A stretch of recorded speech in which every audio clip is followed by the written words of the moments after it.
देव जी, मैं आपकी प्रतिक्रिया चाहता हूं सर इस पे। राहुल जी देखिए, किस राजनीतिक पार्टी को क्या करना चाहिए ये बताने का मुझे जरूरत नहीं लगती। एक कांग्रेस ने अपना एक निर्णय लिया है, उसका जो भी फल होगा, जो भी उसका परिणाम होगा, उसको वो जानेंगे। उससे फायदा होगा, नुकसान होगा, ये तय करना उनका काम है। जहां तक मेरा प्रश्न है, मेरा मानना है कि ये एक शुद्ध धार्मिक कार्यक्रम है या होना चाहिए था। ऐसा कार्यक्रम जिससे सारे देश की और सारे संसार के राम भक्तों की, हिंदुओं की भावनाएं, आस्थाएं जुड़ी हुई हैं। इसमें किसी भी राजनीतिक व्यक्ति को और किसी भी राजनीतिक पार्टी को कोई इसमें शामिल नहीं होना चाहिए। इसमें इसका कोई प्रभुत्व नहीं, किसी का नहीं होना चाहिए। ये एक धार्मिक कार्यक्रम है और जहां तक मेरी शास्त्रों की समझ है कि प्राण प्रतिष्ठा, इस तरह के जो कार्यक्रम होते हैं उसमें उसके लिए पूरा विधि विधान बना हुआ है। हमारे चार सर्वोच्च धर्मगुरु हैं हिंदुओं में, चार हमारे शंकराचार्य, उनमें से एक भी वहां नहीं आ रहा है।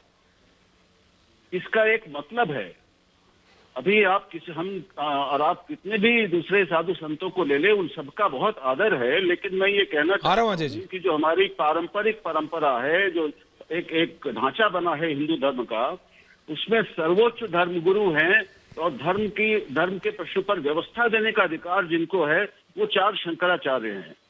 क्या ये अजीब नहीं लगता आपको कि एक भी वहां नहीं आ रहा है? कारण सब अलग अलग दे रहे हैं, इसका एक मतलब है। और वो अपनी धार्मिक व्यवस्थाएं भी दे रहे हैं। दो लोग हैं जिन्होंने बताया है कि वो क्यों नहीं जा रहे हैं। उन्होंने इसके विधि विधान पर और जिस तरीके से किया जा रहा है उस पर अपनी आपत्तियां, शास्त्रीय आपत्तियां जता दी हैं। दो लोग चुप हैं, एक ने अनुमोदन किया है, ठीक है, लेकिन इसका एक मतलब है। तो ये एक इतना पवित्र काम, राम लला अपनी जगह पर आए, इससे किसको हर्ष नहीं होगा? कौन ऐसा हिंदू होगा, आस्थावान होगा? लेकिन वो इतने विवादों में जो घिर गया है, उससे ये किसको नहीं मालूम है इसी के साथ कि ये एक राजनीतिक कार्यक्रम है। बीजेपी ने इसको 1985 से अपने एजेंडे में, घोषणा पत्र में शामिल किया हुआ था। तो ये एक राजनीतिक पार्टी द्वारा, संघ परिवार द्वारा चलाया गया, इतने वर्षों तक चलाया है। लेकिन हमें ये नहीं भूलना चाहिए कि राम मंदिर का निर्माण और प्राण प्रतिष्ठा माननीय सर्वोच्च न्यायालय के फैसले के अंतर्गत हो रहा है और उस फैसले को हमें पढ़ लेना चाहिए। उसमें बहुत सारी बातें कही गई हैं। तो इसका अगर किसी को श्रेय है तो वो तो सर्वोच्च न्यायालय को है, न तो किसी पार्टी को है, न किसी संगठन को है। ये हम लोग भूल जाते हैं और मुझे दुख है। मुझे लगता है कि इसको हमें ध्यान रखना चाहिए। ओके, पंकज शर्मा जी, ओन करने की कोशिश, कोई भी इसको ओन करने की कोशिश करे कि हम अजय जी आ रहा हूं, पंकज जी के बाद आ रहा हूं। बहुत विचित्र बात है अपने आप में। राम तो वर्षों से, आज से नहीं, हजारों साल से सबके हृदय में है। इससे पहले कहीं बाहर थे क्या वो? क्या हमारे हृदयों में राम नहीं थे? ये कैसी बात हो रही है? एक विग्रह आ रहा है, विग्रह की और उसकी प्रतीकात्मकता की उसका एक महत्व है, लेकिन विग्रह धर्म और आस्था नहीं है। भक्ति भीतर होती है, बाहर नहीं होती। बाहर की मूर्ति और मंदिर उसका एक मूर्त प्रतीक होते हैं। ओके, पंकज जी, जो तत्व है, मूल तत्व है, वो भीतर का है। वो वहां पर तो राम सबके मन में पहले से ही बैठे हुए हैं। ओके राहुल देव, पंकज शर्मा जी यहाँ पर नहीं आ रहे हैं। एक मिनट, हाँ, अंतिम बात, आप अपनी बात पूरी कीजिए। लोग आ रहे हैं केवल वही राम भक्त हैं, और जो नहीं आ रहे हैं वो राम भक्त नहीं है। ये कहना धर्म का अज्ञान है।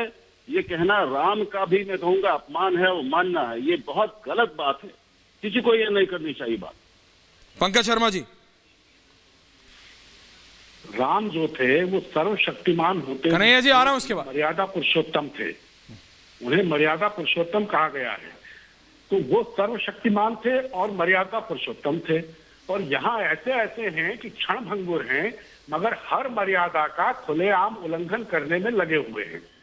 चारों शंकराचार्य कह रहे हैं कि ये जो हो रहा है प्राण प्रतिष्ठा समारोह, कथित प्राण प्रतिष्ठा समारोह, ये शास्त्र सम्मत नहीं है। बड़े बड़े धर्माचार्य कह रहे हैं, कोई मैं या आप कह रहे हैं ऐसा नहीं है। तो हम शंकराचार्य जी की बात सुनने को तैयार नहीं।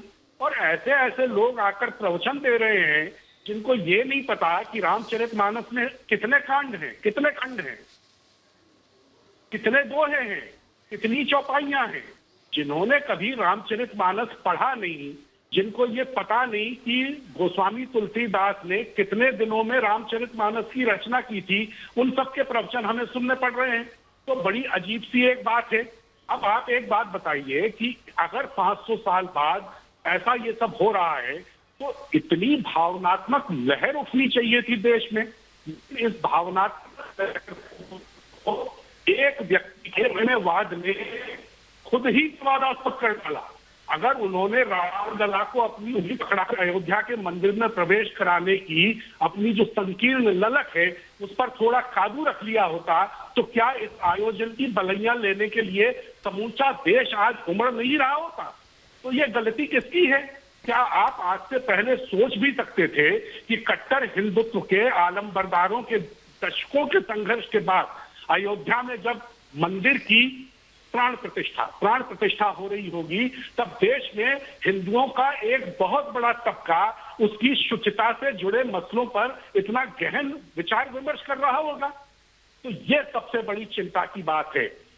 जिन लोगों ने कहा है कि वो अयोध्या नहीं जा रहे, अजय जी आ रहा हूं, वो 22 जनवरी को अयोध्या नहीं जा रहे। किसी ने ये नहीं कहा कि रामलला के मंदिर में दर्शन करने नहीं जाएंगे, रामलला के दर्शन करने नहीं जाएंगे। मैं तो खुद सोच रहा हूँ 18 अप्रैल को रामनवमी के दिन अयोध्या जाकर रामलला के दर्शन करने का। सब लोग इस तरह बहुत अच्छी बात रहे हैं। तो इसका राजनीतिकरण कौन कर रहा है ये तो देखिए। इसको बेकार नाहक विवादास्पद सिर्फ एक व्यक्ति की गर्भगृह में उपस्थिति के चलते, उस आग्रह के या उस जिद के चलते ये हो गया है। लेकिन अब इधर सुनने में आ रहा है कि अब पता नहीं अब हमारे प्रधानमंत्री जी इस आयोजन में मुख्य यजमान है कि नहीं है। सुनने में आ रहा है प्रधानमंत्री मुख्य यजमान नहीं। आपका ऑडियो नहीं आ रहा है पंकज जी, दोबारा जा रहा हूं।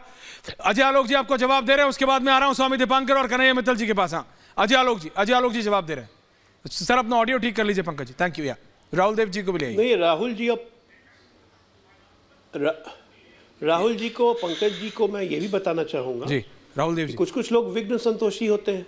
तो ये जो विवाद जो पैदा कर रहे हैं और इस पे अनावश्यक विवाद कर रहे हैं, राजनीतिक विवाद कर रहे हैं, वो विघ्न संतोषी हैं। उसके लिए हम लोग क्या कर सकते हैं?